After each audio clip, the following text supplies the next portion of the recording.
안녕하세요. 아나해보입니다. 이승엽입니다. 이제 2018년도도 열흘이 채 남지 않았는데요.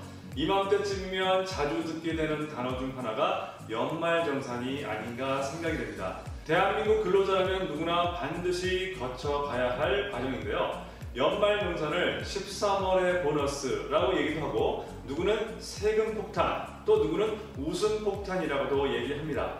그만큼 연말정산에 대한 준비 과정이 참 중요해졌는데요. 사실 연말정산은 매달 하는 것이 아니라 1년에 딱 한 번 하다 보니 기억에 잘 나지도 않고 또 익숙하지도 않고 어렵기도 하고 귀찮기도 하고, 또 국세청에서 연말정산 간소화 서비스가 시행이 돼서 나의 정보가 자동으로 입력되어 있어서 그 내용만 믿고 쉽게 연말정산을 마무리하는 경우가 많은 것 같은데요.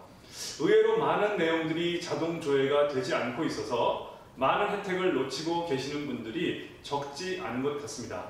그래서 오늘은 연말정산에 대해 올해부터 새롭게 변경된 제도와 꼭 알고 챙겨야 할 내용에 대해서 알아보도록 하겠습니다. 연말정산은 근로자를 대상으로 매월 회사에서 급여를 지급할 때 일정 금액을 차감하고 월급을 지급하게 되는데요. 이를 원천징수라고 합니다. 이 원천징수된 1년치의 총 금액과 나의 가족사항, 소비, 저축, 주거 관련 비용 등 여러 가지 공제 항목을 적용하여 나온 세금을 비교해서 최종적으로 세금을 더 내야 하는지 아니면 돌려봐야 하든지를 계산해보는 과정이라고 생각하시면 되겠습니다. 연말정산은 다음과 같은 단계로 최종 세금을 계산하게 되는데요. 복잡해 보이지만 이 중에서 딱 두 가지만 집중하시면 되겠습니다. 세금은 나의 소득에 더 정확하게 표현한다면 나의 이익에 세금이 부과되기 때문에 소득을 줄이기 위한 소득공제와 세금이 계산된 후 세금을 줄이기 위한 세액공제가 중요합니다. 그래서 이 두 가지의 공제 항목을 이해하고 적용하실 수 있어야 되겠는데요. 지금부터 하나씩 살펴보도록 하겠습니다. 연말정산의 첫 번째 과목은 소득공제입니다. 소득공제란 쉽게 말해 내 소득을 줄여서 세금이 적게 나오도록 하는 과정으로, 소득공제는 다음과 같이 크게 5가지로 분류하는데, 첫 번째 근로소득공제부터 설명드리면, 근로소득공제는 근로를 위해 지출된 비용 정도, 즉 출근을 하기 위해서 출퇴근 교통비라든지 식비 정도는 세금에서 빼주자라는 의미입니다. 근로소득자는 실제 지출된 경비를 차감하여 소득 금액을 산출하기 어렵기 때문에 총 급여 기준으로 일정 금액을 공제해 주는데요. 이를 근로소득공제라고 말합니다. 다음과 같이 총 급여별 근로소득 공제 금액이 구분되어 있습니다. 이것은 내가 직접 계산할 필요 없이 내가 받는 급여에서 자동으로 공제되고 있기 때문에 그냥 참고하시면 되겠습니다. 다음은 국민연금 건강보험 고용보험료 공제인데요. 여기에 산재보험, 장기요양보험까지를 합쳐서 4대 보험이라고 부르는데, 이 공적 보험은 근로자가 부담하는 전액을 소득에서 공제해주고 있습니다. 이거 역시 모든 근로자가 동일하게 적용받는 규정이라 참고하시면서 넘어가도록 하겠습니다. 다음은 세 번째 인적공제인데요. 여기서부터는 내가 어떻게 적용하고 활용하느냐에 따라서 최종 세금에 영향을 미치는 것이 천차만별이기 때문에 신경을 좀 쓰셔야 할 항목입니다. 인적공제는 가족 구성원에 따라 배우자 및 부양가족에 대해 나이 요건과 소득 요건을 충족하게 되면 1인당 150만원씩을 내 소득에서 공제해주고 있는데요. 먼저 내가 등록하려는 부양가족이 그 요건, 즉 나이와 소득을 충족하는지를 확인하셔야 합니다. 여기서 주의할 점은 배우자는 반드시 혼인신고를 마친 상태여야 되고요. 결혼을 했지만 아직 혼인신고를 하지 않았다면 배우자 공제가 되지 않으니 착오 없으시기 바라겠습니다. 부양가족은 이제 우리나라도 다문화 가정이 증가돼서 외국인 배우자가 점점 증가하고 있는데요. 외국인 배우자의 부모도 요건에 충족이 된다면 공제가 가능합니다. 관련 증빙 서류만 제출하시면 공제가 가능하니 꼭 기억하셔서 해당되시는 분들은 혜택을 놓치지 마시기 바라겠습니다.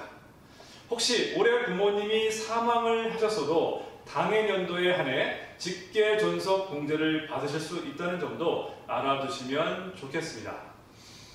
인적 공제 중 추가로 공제를 해주는 항목이 있는데 가족 중 몸이 불편하신 분이 계시거나 나이 드신 분을 모시고 살거나 또는 한부모, 부녀자 가정이라면 추가적인 세금 혜택이 주어지는데요. 만약 한부모와 살고 있는데 인적 공제 중 기본 공제 대상자가 장애인이라면 추가로 200만 원을 소득에서 공제를 해주고 있는데 여기서 장애인은 각종 암을 비롯한 치매, 중풍, 심근경색, 류머티즘, 고엽제, 후유증까지 폭넓게 포함되고 있으니 병원에서 장애인 증명서를 발급받아 제출하시면 혜택을 받으실 수가 있겠습니다. 장애인 공제 적용 대상은 부양가족에 대한 기본 공제 150만 원 외에 장애인 소득 공제 200만 원을 추가로 지원받을 수가 있습니다. 부녀자 공제 적용 대상자는 해당 과세 기간에 종합소득 금액이 3천만 원 이하인 거주자로서 다음에 어느 하나에 해당하는 경우 50만 원을 공제해주고 있는데요. 첫 번째, 배우자가 있는 여성 근로자인 경우, 두 번째, 배우자가 없는 여성 근로자로 기본 공제 대상자인 부양가족이 있는 세대주인 경우가 해당되며 한부모 가족 공제 적용 대상은 다음의 요건에 모두 해당되는 경우에 100만 원을 공제해주고 있는데요. 요건은 첫 번째, 배우자가 없는 사람일 것, 두 번째, 기본 공제 대상자인 직계 비속 또는 입양자가 있는 사람일 것에 해당되는 사람입니다. 여기서 혹시 맞벌이 부부시라면 부양가족을 누구에게 적용시켜야 효과가 클까 하는 부분이 있습니다. 부부 중 소득이 많은 사람에게 부양가족 공제를 적용하는 것이 세금을 줄이는데 효과가 더 크므로 참고하시면 좋겠습니다. 왜냐하면 소득세는 누진세 구조를 가지고 있기 때문에 소득이 많을수록 세율이 커서 소득을 최대한 줄여 세율 단계를 낮추는 것이 필요하기 때문입니다. 다음은 소득공제의 네 번째, 신용카드, 체크카드, 현금 영수증 소득공제로 현금보다 카드 사용을 활성화시켜 지하경제 양성화를 위한 정책 중 하나인데요. 여기서 중요한 것은 카드 사용액이 내 총 급여의 25%를 넘는 금액에 대해 공제가 된다는 점을 꼭 기억해 두시기 바라겠습니다. 예를 들어서 연봉 4천만 원 직장인이라면 신용카드, 체크카드, 현금 영수증으로 1,000만 원 이상을 초과 사용한 금액이 소득공제 대상이 되는 겁니다. 또 카드별 공제율이 다르기 때문에 우선 내 급여의 25%를 초과하는지 또 신용카드와 체크카드 중 어느 카드를 사용할 것인지에 대한 전략을 세울 필요가 있습니다. 공제를 최대한 많이 받기 위해서는 내 연봉의 25%까지는 신용카드를 사용하시고 25%를 초과하는 금액부터는 체크카드를 사용하시는 것이 효율적입니다. 왜냐하면 신용카드는 체크카드에 비해 공제율은 적지만 포인트 적립 등 다양한 혜택이 부과되기 때문이죠. 또한 전통시장 대중교통 사용금액은 소득공제가 30%가 아닌 40%로 확대되었고 기본공제 한도도 전통시장 대중교통 및 도서공연비까지 각각 100만 원씩 추가로 소득공제를 받을 수 있게 되었는데요. 올 7월 1일부터 연간 총급여 7천만 원 이하 근로자에 한해 책 구입, 공연 관람에 사용한 신용카드 금액에 대해서는 100만 원 한도 내에서 공제율 30%를 적용해서 소득공제가 가능해졌습니다. 또한 올해부터 중고차 구입에 대한 신용카드 사용금액의 10%를 소득공제 대상 사용금액에 포함해주고 있어 올해 중고차를 구입하셨거나 아니면 계획이 있으신 근로자라면 이 점도 꼭 알아두시면 좋겠습니다. 여기서 한 가지 중요한 것은 모든 신용카드 사용 금액이 공제를 받을 수 있는 것이 아니라 공제가 되지 않는 항목도 있는데요. 각종 세금 및 공과금, 또 통신비, 보험료 납부, 상품권 구입비, 또 신차 구입비, 해외 사용 금액 등은 공제가 되지 않고 있으니 참고하시면 좋겠습니다. 참고로 근로자 본인이 아닌 부양가족이 사용한 카드 사용 금액에 대해서 소득공제를 받기 위해서는 부양가족의 연간 소득 금액이 100만 원, 근로소득만 있는 경우는 총급여 500만 원을 초과하지 않아야 공제가 된다는 부분도 함께 알아두시면 좋겠습니다. 또 맞벌이 근로자 부부라면 소득이 적은 배우자의 카드를 사용하시는 것이 더 유리함도 알아두시면 좋겠습니다. 여기서 잠깐 체크카드에 대해서 좀 더 보충 설명을 드리자면 연말정산 혜택을 최대화하기 위해서는 근로자가 CMA 체크카드에 대해서 주목할 필요가 있겠습니다. 아시는 것처럼 신용카드 소득공제에서 체크카드가 신용카드보다는 2배나 많이 공제를 해주고 있습니다. 근데 그 체크카드 중에서도 증권사에서 종합자산관리 계좌인 CMA와 연동해서 사용 가능한 체크카드를 발급하고 있어서 증권사 계좌를 보유한 근로자라면 눈여겨볼 만한 정보가 아닌가 싶습니다. CMA 체크카드는 보통 예금 금리보다 10배 이상 높아 잔액에 대해서 이자 발생까지 고려한다면 CMA 체크카드가 일석이조가 아닌가 생각이 됩니다. 소득공제 마지막 항목인 5번째 주택마련저축 납입액 소득공제는 보시는 바와 같이 크게 3가지로 구분합니다. 첫 번째, 주택임차 차입금 원리금 상환액 소득공제는 총급여 5천만 원 이하의 무주택 세대주인 근로자가 전세 또는 월세를 사용하기 위해 보증금을 대출 기관으로부터 빌리고 원리금을 상환하는 경우 원리금의 40%를 소득공제해주고 있습니다. 공제한도는 300만 원이며 85제곱미터 이하의 국민주택 규모의 주택 또는 주거용 오피스텔만 해당이 됩니다. 두 번째, 주택 청약 종합저축 소득공제는 청약저축을 가입하고 납입금의 40% 한돈에 연 240만 원까지 소득공제를 해주고 있는데요. 총급여 7천만 원 이하의 무주택 세대주가 해당이 됩니다. 주의할 점은 5년 이내 해지 시에 공제된 금액에 대해서 추징세를 부담하게 되니 주의하시기 바라겠습니다. 세 번째로 주택담보대출 소득공제는 집을 사기 위해 금융기관으로부터 대출을 받아 구입한 주택에 대해서 저당권을 설정하는 경우 발생하는 이자 상환액을 공제받을 수 있는데요. 10년 이상의 장기주택 저당 차입금에 해당이 된다면 이자 상환액에 대해 소득공제를 해주고 있으며 단 구입 당시 주택 기준시가가 4억 이하이면서 무주택 또는 1주택까지 소득공제가 가능하니 이 점도 잘 유념해 두시기 바라겠습니다. 주택공제에 대해서는 국세청에서 자동으로 전산 처리되는 것도 있고요. 첨부 서류를 잘 준비해야 하는 항목들도 있으니 꼼꼼히 잘 챙겨보시기 바라겠습니다. 이상으로 연말정산 세금을 줄이기 위한 첫 번째 관문 소득공제에 대해서 살펴보았습니다.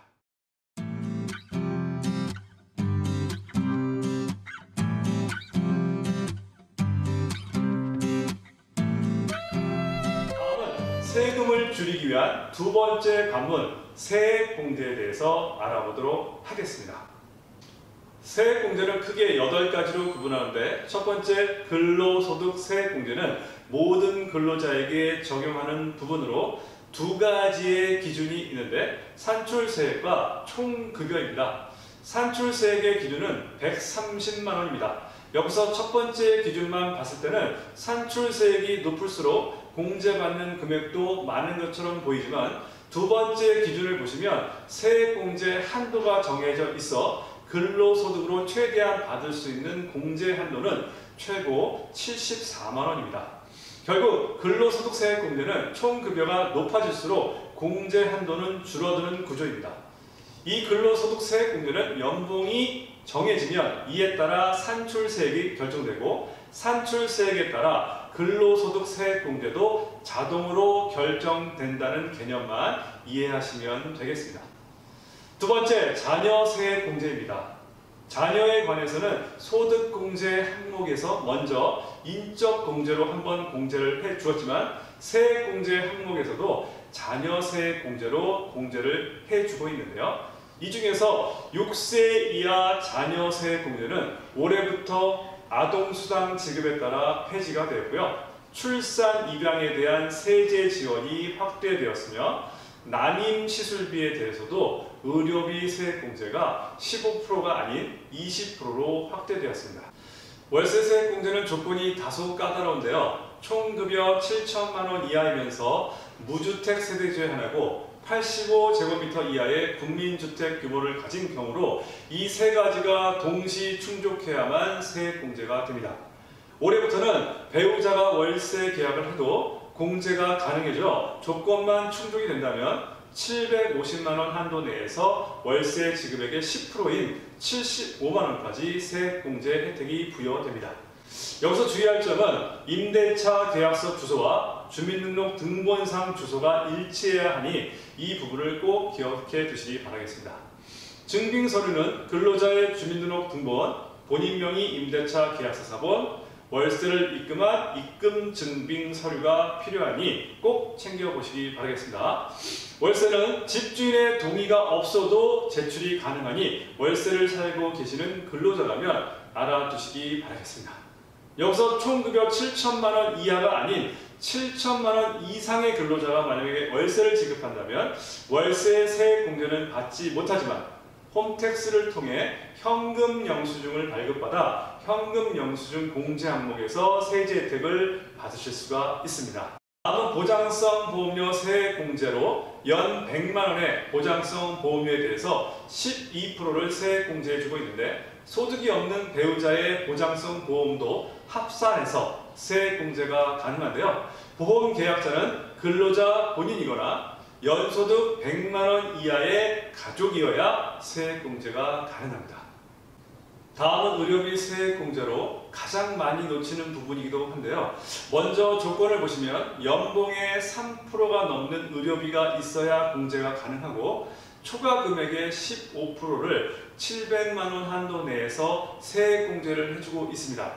여기서 중요한 한 가지는 안경, 컨택트 렌즈, 보청기, 휠체어 등 장애인 보장구 구입 비용과 난임 시술비도 세액 공제가 되고 있는데 이 부분은 따로 영수증을 챙겨 제출하셔야 의료비 세액 공제를 받으실 수 있으니 꼭 기억해 두시기 바라겠습니다. 여기서 신용카드로 결제를 하셨다면 신용카드 소득 공제도 가능해 의료비와 신용카드 공제를 함께 할 수 있어서 이중 공제가 가능해지니 이것도 아주 좋은 항목이 아닌가 생각이 됩니다.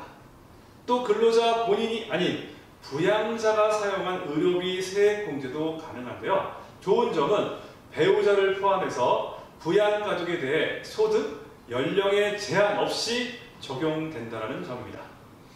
마지막으로 맞벌이 근로자 부부시라면 부부 중에 소득이 적은 배우자 쪽으로 공제를 적용하시는 것이 유리한 부분도 참고하시면 좋겠습니다.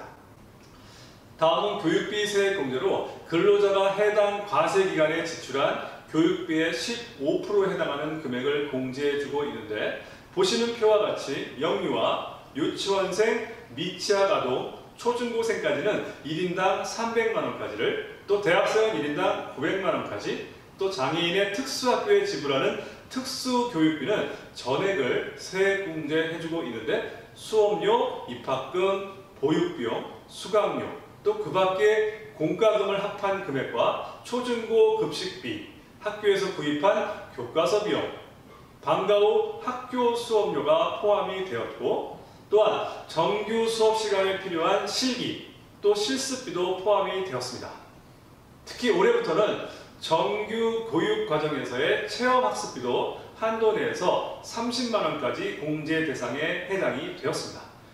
여기서 중요한 것은 의료비 세액 공제와 마찬가지로 교육비 세액 공제도 신용카드로 결제 시에 신용카드 소득 공제와 함께 이중으로 교육비 공제까지 가능하니 아주 유용한 항목이라 할 수 있겠습니다.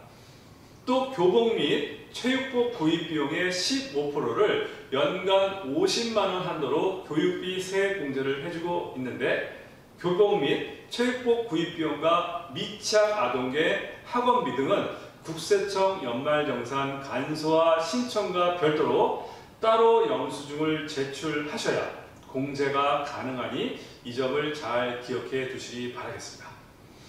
다음 해외 유학 중인 자녀 등 부양가족을 위한 해외 교육비도 증빙 서류를 준비하셔서 제출하시면 이 역시 교육비 세액 공제가 가능해졌습니다. 다음은 기부금 세액 공제로 남을 돕기 위해 기부한 금액도 공제가 가능한데요. 본인이 기부한 종교 및 사회단체 등에 기부한 영수증을 발급받아 연말정산 때 제출하시게 되면 기부금의 15%에 해당하는 금액, 단 기부금이 2천만 원을 초과했다면 해당 초과분의 30%를 공제해주고 있습니다. 참고로 본인의 기부금은 물론 부양가족의 기부금과 법정 기부금까지 공제를 받을 수 있는데, 혹시 누락된 금액이 있다면 이 부분은 5년간 경경 청구가 가능하니 알아두시면 좋겠습니다. 여기서 부양가족의 조건은 100만 원 이하의 소득 또는 총급여 500만 원 이하의 근로소득자에 부합된다고 하니까 이것도 잘 알아두시면 좋겠습니다. 마지막으로 연금세 공제는 연간 최대 1,800만 원까지 납입이 가능한데요. 연간 400만 원 한도 내에서 총급여 5,500만 원 또는 종합소득 금액 4천만 원 이하의 근로자라면 16.5%를, 또 그보다 더 높으면 13.2%의 세액 공제 혜택을 받으실 수가 있는데요. 총급여 1억 초과자는 연금 저축의 한도가 기존 400만 원에서 300만 원으로 축소되었습니다. 연금 저축과 개인형 퇴직연금 및 IRP까지 합쳐서 700만 원까지 세액 공제를 해주고 있는데, 여기서 중요한 것은 연금 저축 세액 공제는 국가에서 혜택을 부여하고 있기에 중도에 해지를 하거나 연금의 방법으로 수령을 하시게 되면 그동안 세액 공제 받은 원금과 이자분에 대해서 기타 소득세 16.5%를 추징당하니 신중히 검토하셔서 가입하시는 게 좋겠습니다. 연금저축은 납입 기간 동안 세제 혜택을 받지만 향후 연금 수령 기간 중에는 3.3%에서 5.5%까지 연금 소득세가 부과되고 있기 때문에 이 점도 잘 알아두시면 좋겠습니다. 세액 공제되는 연금저축 상품은 은행에서 취급하는 연금저축 신탁, 또 보험사에서 취급하는 연금저축보험, 또 증권사에서 취급하는 연금저축펀드 등 크게 세 가지로 구분되니 자세한 내용은 해당 기관을 방문하셔서 상담을 통해 나에게 가장 적합한 금융상품을 선택하시는 것이 좋겠습니다. 여기까지 연말정산에 대해 말씀을 드렸는데요. 다시 한번 올해부터 변경된 주요 공제 항목 중 소득공제와 세액공제 범위가 확대 또는 축소되는 항목에 대해서 정리해 보도록 하겠습니다. 먼저 소득공제 범위가 확대되는 항목으로 중고차를 신용카드 현금 영수증으로 구입 시 구입 비용의 10%를 신용카드 소득공제 항목에 포함시켜 공제가 가능해졌습니다. 다음 소비 촉진과 대중교통 이용 활성화를 위해 신용카드, 현금 영수증으로 전통시장이나 대중교통을 이용 시 소득공제율이 30%가 아닌 40%로 인상이 되었습니다. 게다가 올 7월 1일부터는 총급여 7천만 원 이하 근로자에게 도서구입비나 공연비 등을 신용카드로 사용하면 추가로 100만 원까지 30%의 소득공제 혜택이 주어지고, 초중고 학생의 체험학습비를 교육비 공제 대상에서 포함시켜 학생 한 명당 연 30만 원을 한도로 적용하기로 했으며, 체험학습비 공제 중 추가로 수업료, 교과서 대금, 또 교복 구입비 등 기존 공제 대상까지 학생 한 명당 총 300만 원까지 공제 혜택을 받을 수 있게 되었습니다. 또 중소기업에 취업하는 청년에게 소득세를 감면해 주고 있는데요. 올해부터 보시는 것처럼 연령이 29세에서 34세로, 또 감면율은 기존 70%에서 90%로, 또 감면 기간도 기존 3년에서 5년으로 확대 적용되었습니다.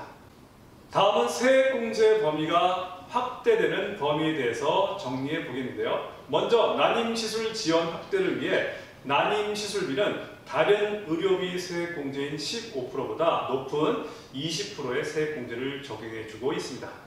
여기서 주의할 점은 연말정산 간소화 서비스에서는 난임시술비를 별도 구분하여 제공하지 않기 때문에 의료비 영수증 등 관련 서류를 회사에 제출해서 공제받을 수 있도록 하시면 되겠습니다. 다음 출산 입양에 대한 지원을 확대하기 위해 2017년부터 첫째 자녀는 30만원 그대로이지만 둘째 이상의 자녀에 대해서 30만원이 아닌 50만원으로, 또 셋째 자녀는 30만원에서 70만원으로 확대 지원하고 있습니다. 또한 건강보험 산정특례 대상자로 등록된 부양가족을 위해 지출한 의료비는 한도가 없이 전액 공제가 가능해졌습니다. 또 다음 서민 주거안정 지원을 위해 올해부터 공제 대상 주택도 국민주택 규모 이하의 주택 뿐만 아니라 주거형 오피스텔 고시원까지 확대 지원되고 있으며 총 급여 5천만원 이하 근로자는 월세 세액 공제가 기존 10%에서 12%로 인상이 되었습니다. 다음은 경력이 단절된 여성에 대해서 세액 감면이 가능해졌는데요. 해당 중소기업에 1년 이상 근무 중에 임신, 출산, 육아의 사유로 회사를 그만두고 회사를 그만둔 날로부터 3년 이상 10년 미만의 기간이 경과된 후 해당 중소기업에 재취업하는 경우에 3년간의 소득세를 70%, 150만원까지 감면 적용을 받을 수 있게 되었습니다. 다음은 공제 한도가 조정되는 항목에 대해 말씀드리도록 하겠습니다. 소득 수준별 형평성 제고를 위해 총 급여 1억 2천만원 초과자에 대한 신용카드 사용금액 소득 공제 한도가 300만원에서 200만원으로 축소되었고요. 연금저축계좌 공제 한도도 총 급여 1억 2천만원 또는 종합소득금액 1억 초과자에 대해서는 공제 한도가 400만원에서 300만원으로 축소되었습니다. 마지막 소기업 소상공인 소득공제 상품인 노란우산공제 부금은 근로소득 4천만원 이하자에게는 공제 한도가 기존 300만원에서 500만원으로 한도를 확대시켰고요. 근로소득 1억 초과자에게는 300만원에서 200만원으로 공제 한도가 축소되었으니 착오 없으시기 바라겠습니다. 그해 올해부터 변경된 주요 항목 중 지급 명세서를 기한 내에 제출하지 않거나 사실과 다르게 기재해서 제출한 경우 지급 금액의 2%를 부과하던 지급 명세서 제출 불성실 가산세를 1%로 낮추기로 하였고요. 미제출 지급 명세서를 3개월 이내에 제출한 경우 지급 금액의 1%를 0.5%로 경감시켜 주기로 변경 시행되었습니다. 아무래도 연말정산을 하면서 바쁜 업무로 기한을 놓치거나 익숙치 않다 보니 의외로 실수가 많이 발생되는 점을 과세당국에서 많이 참작해 준 것 같습니다. 또 올해부터는 종교인의 소득에 대해서도 소득세가 과세되는데요. 목사, 신부, 승려, 교무부들을 비롯해 수녀, 수사, 전도사 분들이 해당되는데요. 주의하실 점은 종교인에 대한 소득세 형태는 종교인이 선택할 수가 있는데 근로소득이나 기타 소득으로 또는 5월에 종합소득세로 신고하는 방법 중 하나를 선택하셔서 진행하시면 되겠습니다. 끝으로 연말정산 시 유의사항 중 몇 가지 중요한 부분에 대해 말씀드리겠는데요. 맞벌이부가 소득공제 및 세액공제 적용 시에 기본공제 외 추가공제는 부양가족에 대해 기본공제를 신청한 근로자가 추가공제, 즉 장애인 공제나 경로우대 공제 등을 적용받을 수가 있습니다. 다음 의료비 세액 공제는 소득이 있는 배우자를 위해 의료비를 제출한 경우 이를 지출한 근로자가 공제받을 수가 있습니다. 다음 교육비 공제는 근로자가 기본공제 대상자 부양가족을 위해 지출한 교육비 공제는 가능하나 부부간 중복해서 또는 나눠서 공제받을 수는 없습니다.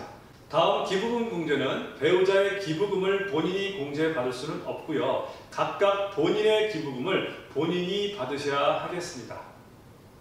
또 다음 회사를 옮긴 경우라면 혹시 전 회사에서 연말정산을 했다 하더라도 새로 이직한 회사에서 올해 받은 급여가 있다면 합산하여 연말정산을 해야 하고요. 만약 합산하지 않을 경우는 별도로 5월에 종합소득세 신고를 하시면 되겠습니다.